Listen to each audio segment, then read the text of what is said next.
오늘은 교회력으로 로가테라고 불리는 주일인데 기도하라는 뜻입니다. 우리가 교회력에 다 맞출 수는 없지만 부활 후 이게 6번째 주일에 함께 살펴보는 말씀으로 의미가 있으리라고 생각합니다. 예수님은 스승으로서 우리에게 기도를 가르쳐 주셨습니다. 다름 아닌 기도는 말씀과 함께 토라와 함께 신앙의 한 축을 이루고 있고, 신앙생활은 말씀과 기도로 유지되고 그 말씀과 기도를 통하여 점점 더 거룩해져 가는 과정이 신앙생활입니다. 예수님은 한적한 곳으로 가서 기도를 하셨죠.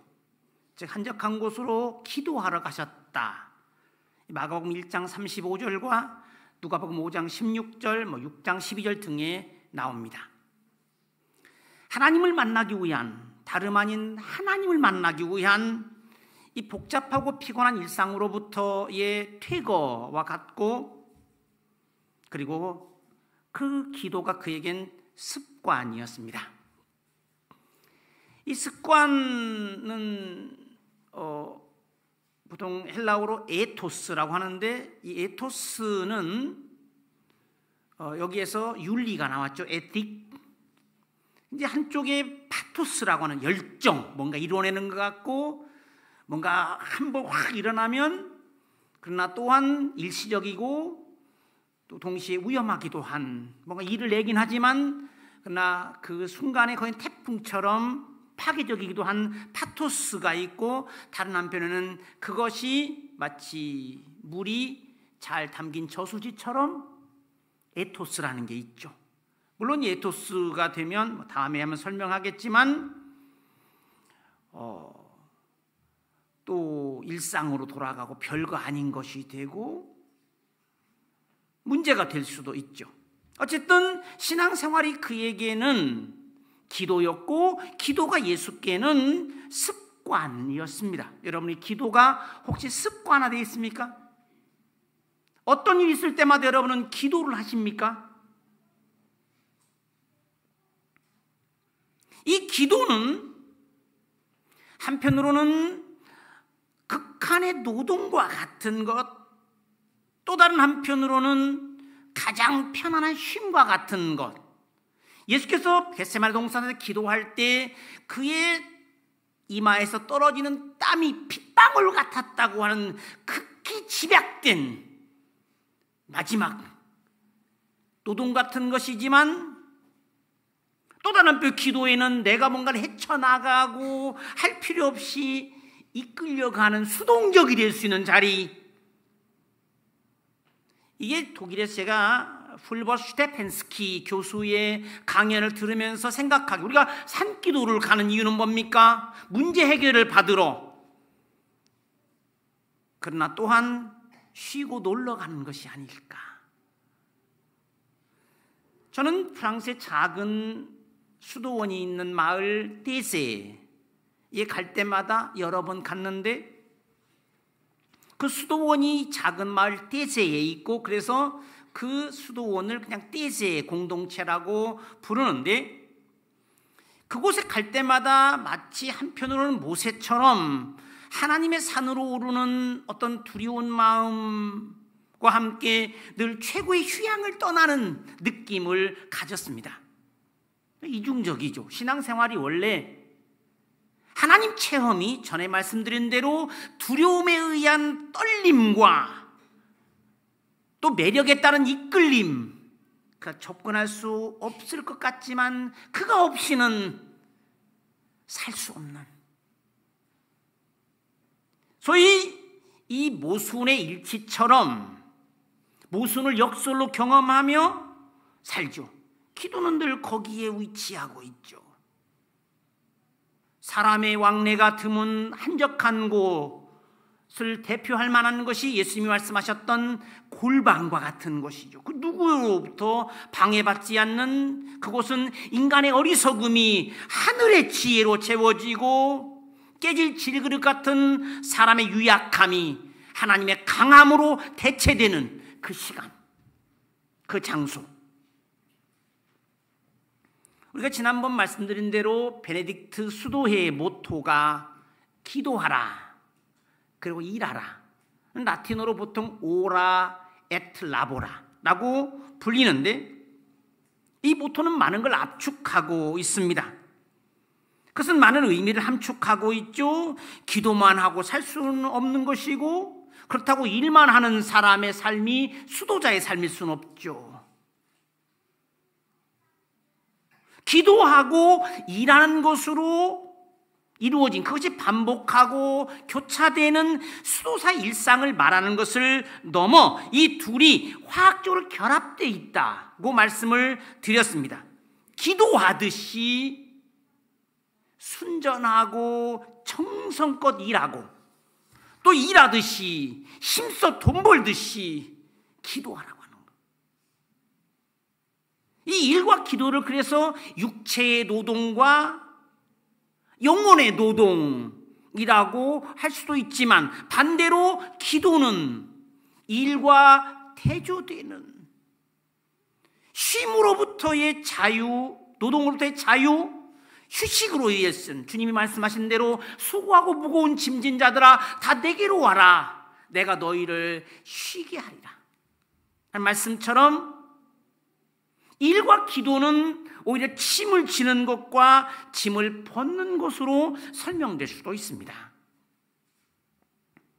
기도는 간단히 말하면 날마다 우리의 짐을 져주시는 그분, 이 시편 66편 68편 19절에 나와 있는 대로 날마다 우리 짐을 져주시는, 근심의 짐, 걱정의 짐들을 맡아주시는 그분께 맡기는 행위라고 할 수 있죠. 이 시편 55편 22절에 나와 있는 내 짐을 주님께 맡겨라. 근데 대부분의 사람들은 어떻게 하나요? 맡기는 듯 하다가 되가져오죠. 기도할 때는 잠깐 평안한 듯 하다가 기도 끝나는 순간 다시 되가져오죠. 마치 고무줄로 연결한 것처럼 줄라는 척 하다가 가져오듯이 가져가죠. 그 자기 어깨에 다시 짊어지고 가고 자기 가슴에 품고 갑니다. 기도를 했는데 기도를 하지 않은 겁니다. 맡기는 듯 했으나 맡기지 않은 것입니다. 맡기는 신용만 한 거죠. 한나는 기도하고 제사장을 통해 위로의 말을 들은 뒤 다시는 근심하지 않았다. 엘리가 대답하여 이르되 평안히 가라. 이스라엘의 하나님이 내가 기도하여 구한 것을 허락하시길 원하노라 하니 이르되 당신의 여종이 당신께 은혜 입기를 원하나이다 하고 가서 먹고 얼굴에 다시는 근심빛이 없더라. 진정으로 기도한 사람은 기도 후에 근심을 내려놓고 기도한 바대로 살기 시작하죠. 그의 기도 태도가 어떠했는지를 말해주죠. 기도 전과 기도 후가 같을 수 없다는 겁니다. 물론 한 번의 기도로 이루어질 수 없을지 모르지만 원칙적으로 말하면 진정으로 기도한 사람이라면 그 기도가 이제는 그를 끌어가는 거죠. 내가 기도했으나 기도가 나를 이끌고 갑니다. 병을 낫게 해달라고 기도했다면 그는 이미 건강한 사람으로 살기를 시작합니다. 건강하게 해달라고 기도한 사람은 이미 기도 중에 건강한 사람이 된 체험을, 그의 기도가 응답될 저 미래를, 소망의 실현을 경험하고 기도 가운데 이미 건강이 회복된 미래로 다녀온 것처럼, 그래서 그 일상에서 기도가, 즉 일상은 기도부터, 새로운 일상은 기도부터 시작되죠. 이제 건강을 회복했으니 뭐 합니까? 여행 갈 계획을 세울 것이고, 그걸 계획하고 변화된 태도로 살죠. 그런데 많은 사람들은 다시 기도를 했음에도 맡긴 것 같았는데 질병이 그의 삶의 주제가 되고,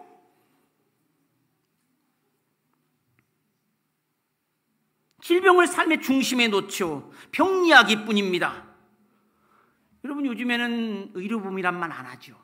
뭐라고 하나요? 건강보험이라고 합니다.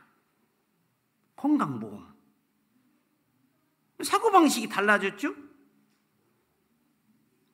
독일에서는요, 수술을 하거나 특별히 감염의 위험이 있거나 하는 경우를 제외하고는 입원한 사람에게 환자복을 입히지 않습니다. 간편한 일상복을 입죠. 그렇게 밖으로 나가서 살 생각을 하게 만듭니다. 우리는 반대로 멀쩡한 사람도 환자복을 입혀놓으면 환자가 됩니다. 환자이지만 일상복을 입는 연습을, 그 기도는 출발점이 되는 것이고, 새로운 삶에 38년 된 환자가 그러했듯이 그런 38년 동안 그 소망을 잃어버린 적이 없다고 제가 말씀을 전에 드린 적이 있었던 몇 회에서, 모내기를 해야 하는 철에 너무나 가물어서 어느 농촌 교회에서 토요일 저녁에 모여 비가 내리게 해달라고 간절히 기도를 하기로 했습니다. 그 기도의 계획대로 그날 전 교인이 모여 떠들썩하게 통성으로 비 내리기를 위하여 기도를 했고, 그날 그 다음 날인 주일에 교회 오면서 우산을 가지고 온 사람은 어린아이 하나였다는 겁니다. 기도를 했는데 믿지 않았어요. 예수님 말씀하시죠. 하나님을 좀 믿어라. 이 마가복음 11장 22절에 하늘아버지 좀 믿고 살아봐라. 하나님에 대한 믿음을 좀 가져봐라. 또는 하나님을 믿어봐라. 우리는 하나님을 믿는 사람들입니다. 그의 판단도 그의 능력도 믿고 살죠. 하나님의 약하심이 사람보다 강하고 그의 미련함이 사람보다 지혜롭다고 믿죠. 우리는 기도를 가르침 받았습니다. 전적인 신뢰 가운데 그걸 배우고 연습하고 희망을 현실로 만드는 힘을, 하나님을 진짜로 믿고 온 마음으로 기도하는 사람은 오뚜기처럼 그에겐 절망과 좌절이 없고 진정으로 기도한 사람이라면 물론 그 기도는 믿음으로 하는 것이고요, 주님 말씀하신 대로 믿는 자에게는 능치 못한 일이 없다. 너희가 이 마가복음에 나온 대로 무엇이든지 기도하고 구하는 것은 받은 줄로 믿으라. 그리하면 너희에게 그대로 되리라. 여기 아멘 해야 되는데, 기도는 묵상하는 과정도 아니고 의지를 끌어모으는 마음의 다짐 행위도 아닙니다.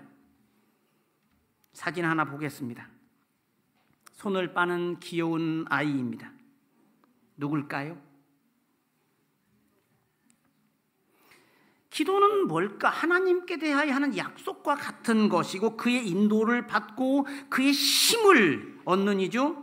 무의식적인 습관마저 이기게 하는 힘. 저의 둘째 딸입니다. 이 둘째 딸 혜선이가 어렸을 때 손을 빨았습니다. 아마 언니와 1년 반 연년생으로서 어쩌면 충분히 젖을 먹지 못했다고 생각했는지 뭐였는지 모르지만 손을 빠는 습관이 생겼습니다. 혼나기도 많이 했죠. 오랫동안 버릇을 고치지 못했습니다. 이 엄지손가락이 약간 문제가 되고 할 정도로. 그래서 어떻게 자면서 엄지손가락을 빨아요? 그러면 여기에 반창고를 붙여줘. 그러면 두 번째 손가락으로 가. 여기도 붙여줘. 세 번째 손가락, 네 번째, 다섯 번째, 이쪽도 마찬가지. 그러면 다 빨다가 이상하니까 여기로 가. 다음은 여기 저기 다 붙여줬습니다. 근데 5살 정도 됐을 그때의 그 딸이 이 몇 년 동안 습관이 되어온 손가락 빠는 것을 하루에 그치게 되었는데, 엄마에게 이렇게 이야기했어. 엄마, 내가 하나님한테 손가락 빨지 않겠다고 약속을 했어. 엄마가 뭐라고 했을까요? 하나님께 약속한 것은 꼭 지켜야 돼. 그날 밤에 그 어린 딸은 한참을 울었습니다. 무서워서 했을까요? 한참을 울었습니다. 그리고 그날 밤부터 손을 빨지 않았습니다. 잠을 자는 동안에 아무 의식도 없을 그 시간에도 너희가 기도할 때에 무엇이든지 믿고 구하는 것은 다 받으리라. 여기도 아멘 해야 되는데 습관이 안 돼서. 그런데 자라면서 믿음을 잃기 시작합니다. 아이가 거짓말을 하기 시작하면 파티를 해줘라 라는 역설적인 말이 의미하듯 이제부터 자신이 염려를 가져가고 근심을 스스로 짊어지려 합니다. 두 번째 사진을 보겠습니다. 역시 귀여운 모습입니다. 누굴까요? 저하고 관련이 있는 아들이 한 67살 되었을 때, 그때로 기억되고 있는데 호기심도 많고 아는 것도 생기기 시작한 즈음, 아버지에 대한 절대 신뢰를 이제 잃어갈 때쯤이라고 생각합니다. 같이 휴가를 맞아 여행을 떠나려 할 때, 전에 말씀드린 대로 독일 교회 목사로서 저는 6주간의 휴가를 받았고, 그리고 캠핑을 했습니다. 오늘처럼 자연을 즐기기 위해서 한 게 아니고 돈이 없어서 캠핑을 하고 떠나려고 할 때 이러저러한 것들을 자꾸만 묻고 확인하려 합니다. 아빠, 가는 데는 정했냐? 캠핑장은 좋냐? 자동차 짐은 다 실었냐? 지갑은 챙겼냐? 돈은 있냐? 아빠가 워낙 믿업지 못하고 시원찮아서 걱정이 되었던가 봅니다. 제가 이야기합니다. 아빠가 해야 할 걱정을 왜 네가 하냐? 아빠가 해야 할 걱정을 왜 네가 하냐? 우리의 하늘 아버지는 우리에게 무엇이 필요한지를 알고 계시고, 주님은 말씀하시죠. 염려하지 말아라. 그가 말씀하십니다. 염려하지 말아라. 이제 그 아들이 커서 군에 가 있고요, 나라를 지켜주느라 제가 편안히 살고 있습니다. 아빠를 존경하고 사랑하고 자랑스러워한답니다.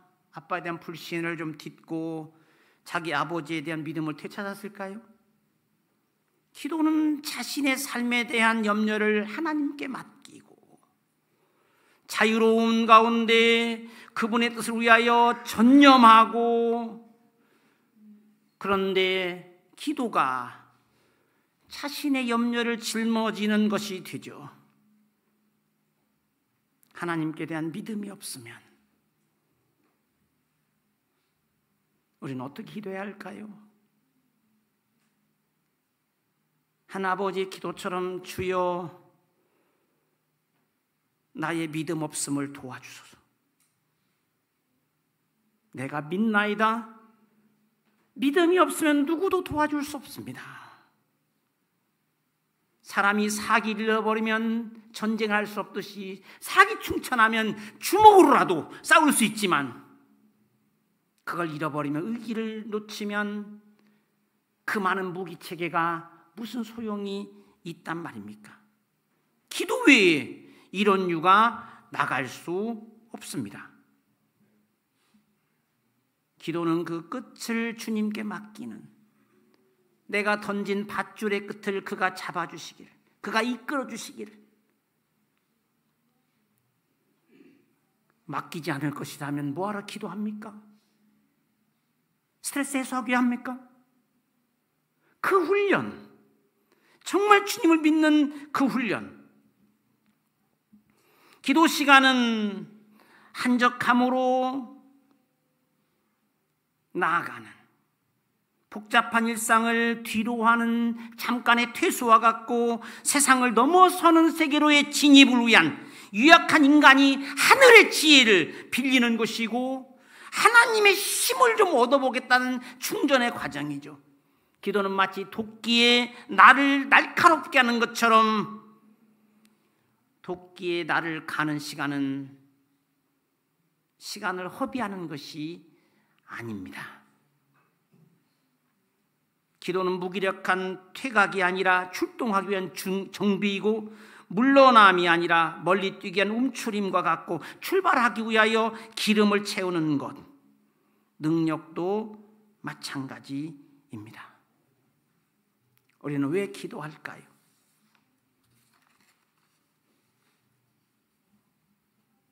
진정한 쉼을 거기서 얻어서 새 힘이 채워져서 다음 날 인생의 전장에 나갈 수 있도록 무장이 된 상태가 되기 위하여.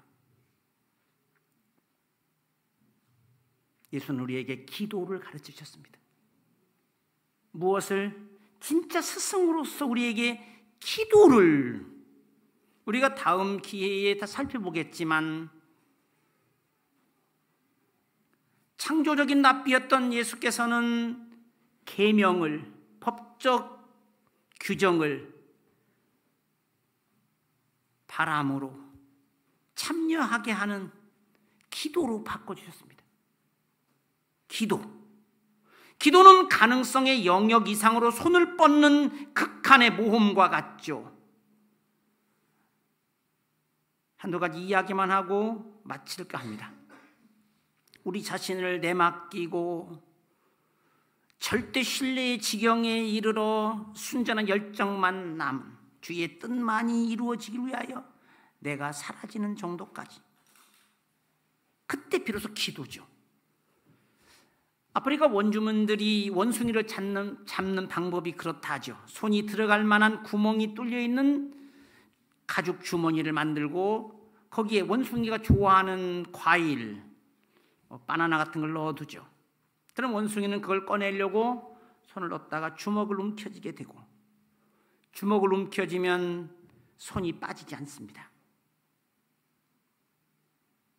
그래서 사냥꾼이 다가와도 도망가려 난리를 치지만 결국 손을 놓을 생각은 하지 못합니다. 맡기지 않습니다. 결국 잡히게 되죠. 어떤 사람이 낭떠러지에서 밤에 떨어지다가 발을 잘못 디뎌서 떨어지다가 뭔가를 잡았습니다. 그리고 힘을 다하여 기도합니다. 주님 살려주십시오. 워낙 절박하게 기도해서 그런지 하늘에서 소리가 들렸답니다. 야, 손을 놔라. 그러나 놓지 못합니다. 이 지푸라기이지만 놓치면, 아침이 밝아오자 드디어 알게 됩니다. 그의 발 아래 1cm가 바로 바닥이었다는 사실을. 우리가 말하자면 기도하고 그 믿음에 따라 모험을 감행할 때, 그 절체절명일 같지만 주님이 하시는 말씀에 따를 때 하늘의 개입을 우리는 경험하게 되고 뭔가 움직임을 감지하게 되죠. 기도자는 첫째 지혜롭고 둘째 용감합니다. 최고의 신중함과 함께 자기를 넘어서는 능력을 얻는 그 길, 그것이 기도입니다. 우리 아들이 어렸을 때 저 모습처럼 진심으로 기도하는, 늘 하늘과 대화하고 하늘의 지혜와 하늘의 능력을 얻는 우리 모두가 되기를 주님의 이름으로 축원합니다. 하나님 아버지 감사합니다. 우리가 주님의 이름을 부르고 주님께 기도할 수 있어. 우리는 우리를 넘어서는 지혜의 샘을 향하여 팔을 뻗으며 우리의 팔을 주님의 능력의 영토에 들여놓습니다. 진실한 기도 가운데 하늘문이 열리는 것을 보게 하시고 고요한 골방의 기도 속에서 주님의 음성을 듣게 하여 주시옵소서. 하늘 아버지와 대화하며 거기서 길을 안내받고 힘을 얻으며 살아갔던 그 주님처럼 우리도 진실한 기도의 사람으로 살게 하시옵소서. 주님께서 가르쳐 주신 기도를 드리며 우리의 삶 역시 평생이 하나의 기도가 되는 인생 되게 하시옵소서. 예수 그리스도의 이름으로 기도하옵나이다. 아멘.